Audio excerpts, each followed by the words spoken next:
tikman natin yung may ubi. Pero guys, may toppings tayong tuyo dyan.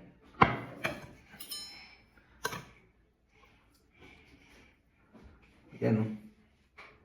May tuyo.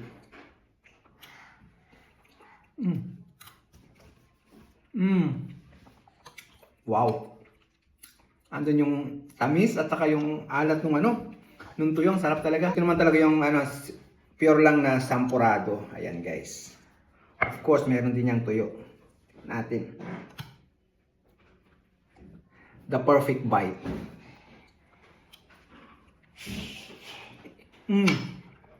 Wow. Grabe. Sarap. Talaga sarap.